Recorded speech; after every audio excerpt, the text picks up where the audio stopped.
Everybody. आज हम discuss करेंगे चैप्टर नंबर 3 12th क्लास का। चैप्टर नंबर 3 में जो एक फंडामेंटल टर्म है उसका स्टडी करेंगे। उस फंडामेंटल टर्म को हमने लिख दिया है primary and secondary sex organs. मतलब ह्यूमन में किस तरह के ऑर्गन्स को हम लोग प्राइमरी सेक्स ऑर्गन्स कहेंगे और किस तरह के ऑर्गन्स को हम लोग सेकेंडरी सेक्स ऑर्गन्स कहेंगे, इसके बारे में हम लोग डिस्कस करेंगे। यहाँ पर हमने लिख दिया है कि the primary sex organs in humans, मानव में जो प्राइमरी सेक्स ऑर्गन्स होता है, the primary sex organs in humans are called gonads. यानी कि मानव में जो प्राइमरी सेक्स ऑर्गन्स होते हैं उसको हम लोग गोनाड्स कहते हैं। यह गोनाड्स करता क्या है, हमने लिखा है these gonads produce gametes and secrete sex hormones. ये गोनाड्स क्या करते हैं, गैमेट्स का उत्पादन करते हैं और सेक्स हार्मोन्स को रिलीज करते हैं। यहाँ पर स्पष्ट रूप से हमने बोर्ड पर भी लिख दिया है कि the primary sex organs in humans are gonads that produce gametes and secrete sex hormones. In Hindi उसी चीज़ को हमने हिंदी में भी लिखा है कि मानव में प्राथमिक लैंगिक अंग को गोनाड्स कहा जाता है, जो गैमेट्स यानी युग्मक का उत्पादन तथा सेक्स हार्मोन्स यानी लैंगिक हार्मोन का श्रवण करता है। इसके आगे हम लोग देखेंगे कि किस तरीके से मेल में जो गोनाड्स होते हैं उसको क्या कहते हैं और फीमेल में जो गोनाड्स होते हैं उसको क्या कहते हैं। दोनों के गोनाड्स को अलग अलग हम लोग स्टडी करेंगे। पहले हम इसको फिर से रिराइट कर देते हैं। तो हमें जानना है यहाँ कि मेल गोनाड्स को क्या कहते हैं और मेल गोनाड्स का फंक्शन क्या है।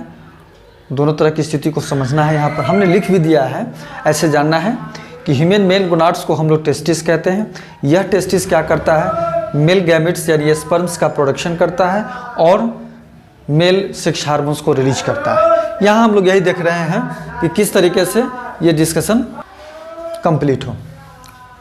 यहाँ पर हम देखते हैं, लिख भी दिए हैं कि the male gonads are testis that produce male gametes that means sperms and secrete male sex hormones name testosterone. Clearly लिख दिया है कि, और इसी चीज़ को हिंदी में भी यहाँ लिख दिया है, मानव नर के गोनाड्स को टेस्टिस कहा जाता है, जो मेल गैमेट्स यानी नर युग्मक अर्थात स्पर्म्स यानी शुक्राणुओं का उत्पादन करता है तथा मेल सेक्स हार्मोन्स टेस्टोस्टेरोन का स्रवण करता है। ओके, तो यहाँ पर ये कंप्लीट होता है कि मेल गोनाड्स को क्या कहा जाता है, टेस्टिस कहा जाता है। और ये टेस्टिस दो तरह के कार्यों को करता है, मेल सेक्स हार्मोन्स को रिलीज करने के साथ साथ मेल गैमेट्स का प्रोडक्शन भी करता है। ओके, अब आगे हम लोग देखते हैं फीमेल्स के गोनाड्स को क्या कहते हैं और फीमेल के गोनाड्स किस चीज़ का सेक्रेशन करते हैं। इसको पहले हम लिख देते हैं, फिर इसको डिस्कशन करेंगे। ओके, हम यहाँ लिख दिए हैं फीमेल के गोनाड्स को क्या कहा जाता है। जिस तरह से मेल के गोनाड्स को टेस्टिस कहते हैं, बिल्कुल उससे अपोजिट है। यहाँ फीमेल के गोनाड्स को हम लोग ओवरीज कहते हैं। और ओवरीज दो तरह के कार्यों को करता है। एक फीमेल गैमेट्स यानी एग या ओवम यानी कि अंडाणुओं का उत्पादन करता है। इसके अलावा फीमेल सेक्स हार्मोन्स एस्ट्रोजन और प्रोजेस्टेरोन का सेक्रेशन भी करता है। यानी फीमेल्स में दो तरह के सेक्स हार्मोन्स होते हैं। उसी चीज़ को हमने यहाँ पर लिख दिया है कि the female gonads are ovaries.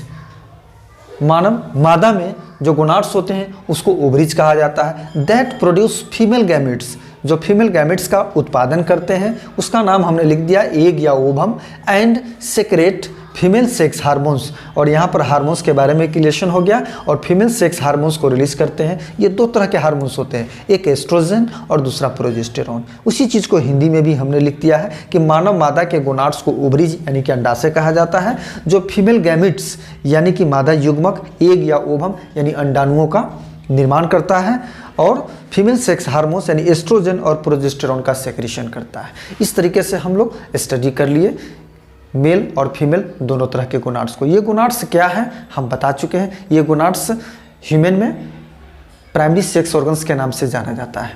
ठीक है, और आगे हम देखते हैं secondary sex organs. Secondary sex organs क्या होते हैं, क्योंकि प्राइमरी सेक्स ऑर्गन्स तो गोनाड्स होते हैं। गोनाड्स जो डुअल फंक्शन करते हैं, पहला फंक्शन करते हैं गैमेट्स का प्रोडक्शन और दूसरा फंक्शन करते हैं सेक्स हार्मोन्स को रिलीज करते हैं। आगे हम लोग देखते हैं कि सेकेंडरी सेक्स ऑर्गन्स क्या होते हैं ह्यूमंस में। इसके बाद तब ये टॉपिक हमारा कंप्लीट हो जाएगा। तो यहाँ हम देखते हैं कि सेकेंडरी सेक्स ऑर्गन्स में क्या आता है। चूँकि प्राइमरी के बारे में डिस्कशन हो चुका है तो सेकेंडरी सेक्स ऑर्गन्स के बारे में हम लोग स्टडी करेंगे। ह्यूमन में हम देखते हैं सेकेंडरी सेक्स ऑर्गन्स के रूप में एसेसरी डक्ट्स और ग्लैंड्स आते हैं। एसेसरी डक्ट्स का मतलब हो गया सहायक नलिकाएं और उनसे संबंधित जो ग्रंथियाँ होती हैं वो कोऑपरेट करती है sex organs secondary sex organs के रूप में। तो सेकेंडरी सेक्स ऑर्गन्स के रूप में हम लिखते हैं कि secondary sex organs in humans are accessory ducts and glands, सहायक ग्रंथियां और नलिकाएं होती हैं।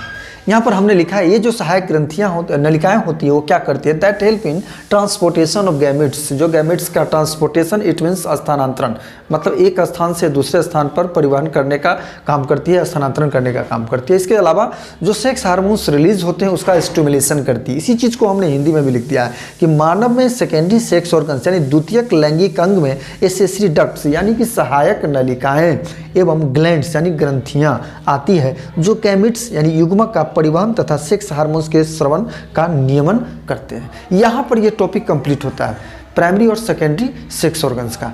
अगर आप लोगों को यह छोटा सा वीडियो अगर अच्छा लगे तो ज़रूर लाइक एवं शेयर करें, सब्सक्राइब करें और लाइक और शेयर ज़रूर करें।